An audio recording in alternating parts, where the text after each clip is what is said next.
Welcome to our call Saturday morning. All right, a little stage late start because I wanted to set it up.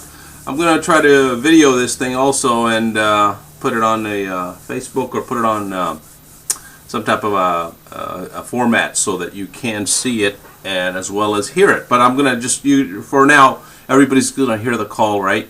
So today, the exciting thing is we're going to talk about first of all, #1 region again. Congratulations, by the way.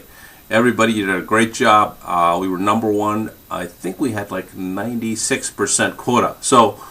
But I want to go over some strategies with you today to teach you next week so we keep that momentum going and keep those runs going. So get your pads out. If you want to record this, you can. And we're going to go over some strategies with you on how to close more, how to be more effective on the phone when you call in other words, merchandising better. And we're definitely going to go use some specific techniques to do that.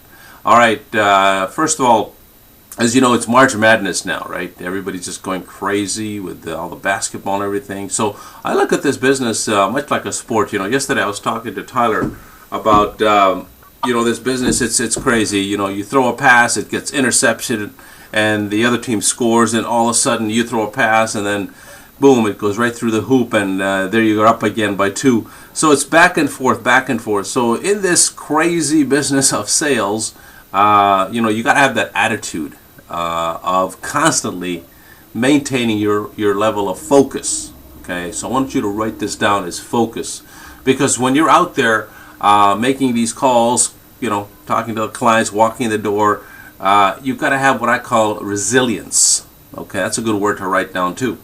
Resilience. And you'll notice that as I speak to you, that you don't necessarily have to write everything down because I talk pretty fast, as you can see, but there's certain words I impact you with. And those words are designed to capture the whole, the talk today. So that when you look at those notes, you're going to say, yeah, I notice what resilience means. When I walk in the door and the client says, no, get out of here. How do you put up with that kind of attitude with a client, right? So having resilience and tenacity. Tenacity is a good word to write down, okay? Tenacity meaning tenacious, obviously not giving up. Determination, that's a good word to write down. Determination. Because if you don't have that determination, obviously in sales, you're going to look like, finding another job pretty soon, right? Mostly likely a salary job. But in this commission business, in this sales business, we have to think like this as an entrepreneur, as a business owner ourselves, right? This is your company. When you get out there Monday morning, remember, you're getting paid on the results. You're not getting paid on effort, right? But it takes effort to get the results, you see. So want to focus on some of those things that help us become successful. It's that attitude, that piece of real estate we have between our ears, right? How are we using that? What's going through our minds when we walk in the door to see a client? Now, one thing I want to say is that whenever you guys check in the morning, it is very, very critical that we talk about what's going to happen in the next 10, 12 hours, right? So when you're checking in at 7:30 in the morning, 8 o'clock, I would not check in past 9 o'clock. When I was in the field, we actually had a specific time that we had to call in the office. If we called in past that time, guess what? Bad deal. Okay, you'd probably get yelled at and your day didn't go well that day anyway. So we actually had to check in by 7:30. That was my time when we called in, which was in Montreal, which is about 6:30 Chicago time, okay?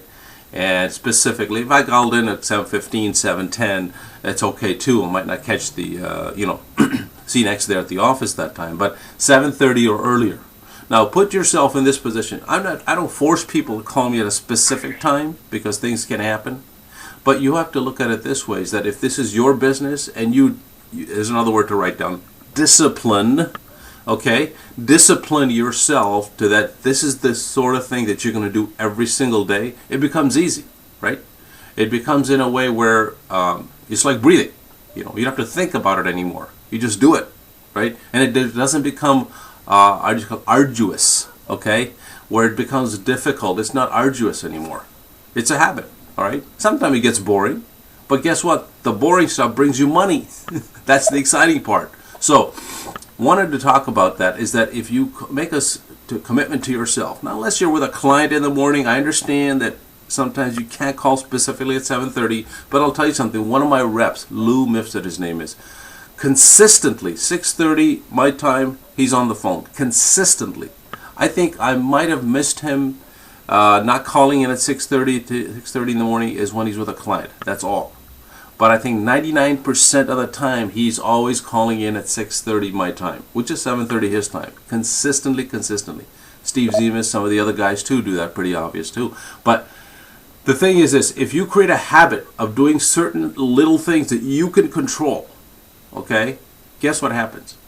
It forces you to become effective at anything else you do, because you learn a skill, you do it, it's over and over again. So make yourself the commitment that consistently at a specific time you call. All right. The other thing is this, making sure that when you get up in the morning to kind of sit back in your chair in your house, in your office, or wherever you are, and look at your leads, sit back, look at kind of a little bit of meditation, I'd say, and visualize the day. Visualize the clients saying yes to you, okay? And going over the hot buttons in your office, not in your car by the time you're driving, because you have distractions. You're driving all over, they're looking for directions, you're looking at your GPS, whatever it is, but sitting in your house and looking at your leads, going on the internet, okay? Seeing if they have a website. Here's the thing we don't do often enough. And I'm telling you, you guys are missing the boat on this. Okay?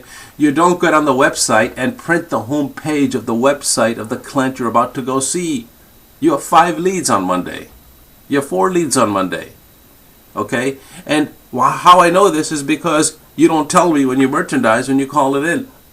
Okay? Did you know that not one sale I took this week, not one, okay, where the rep faxed in the 44 and faxed in the website of the client?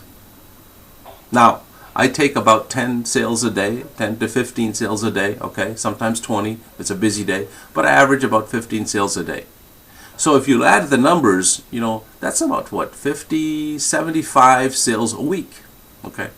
Why can't we get 10% of those sales where the rep has given me, the clients, a little bit of history? Now, I know you have the other things that you bring to the table is the 44 and all the other notes and all that. But why not add value by giving me additional information? Some reps actually fax the client's brochure, and that's good too.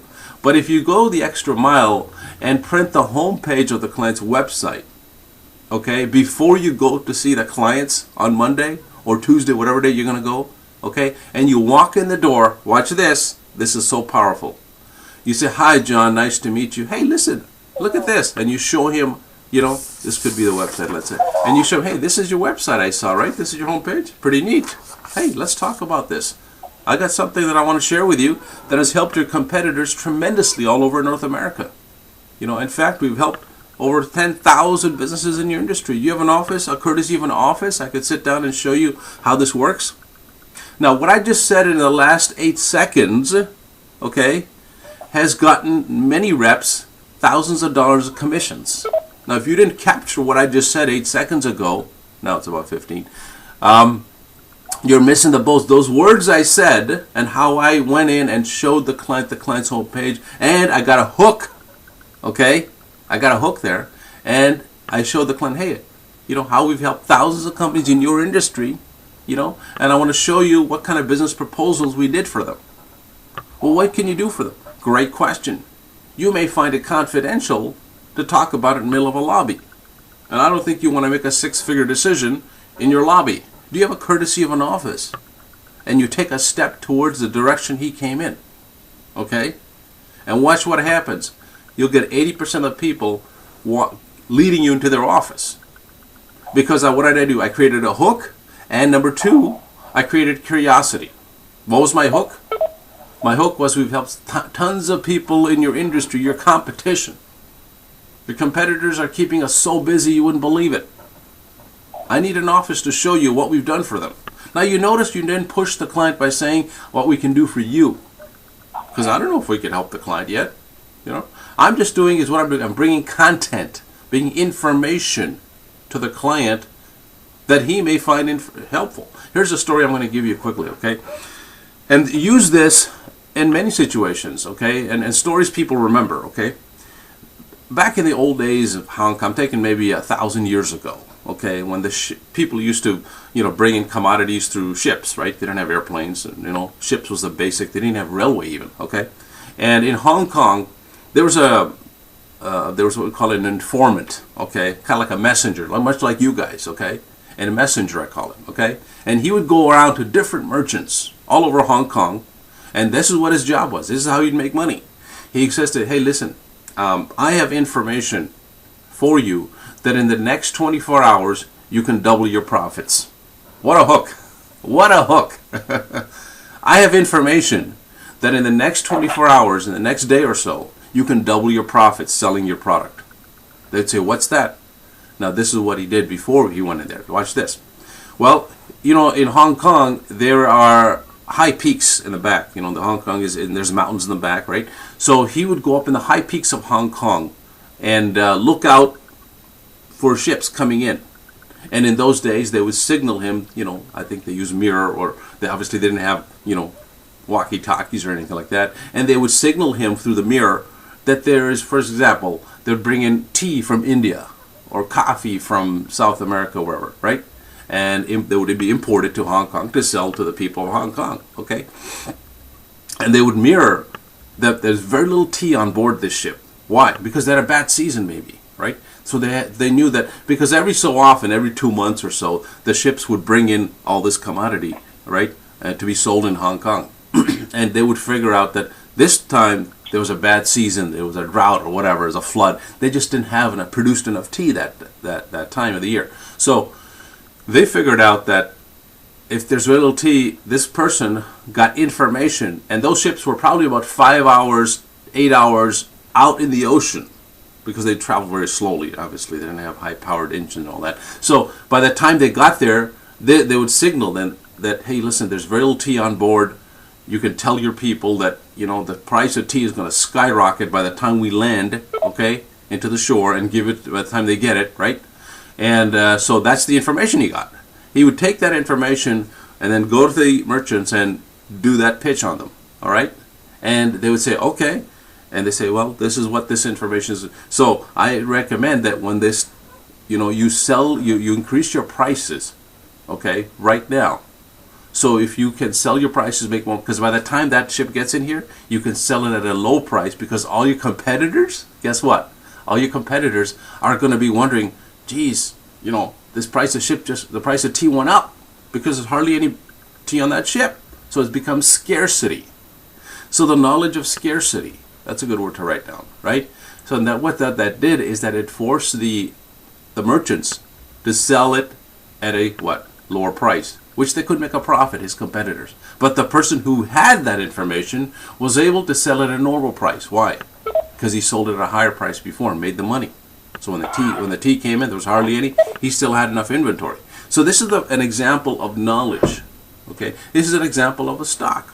Okay, if somebody knows that a stock price is about to go up, and they have some leverage behind it, they know the knowledge is real, right? It's good knowledge, and the information is real. Okay, they can buy that stock at a low price, and guess what happens? Boom, they make their money, right? So this is the price of knowledge. You guys out there are selling knowledge to the client. That could happen. So a trend could happen in their business, and this trend that they don't. Okay, your job is to become enthusiastic and get in front of the client and become so enthusiastic that they gotta believe, like that guy in merchant, that guy who was in Hong Kong back 1,000 years ago was selling to those merchants.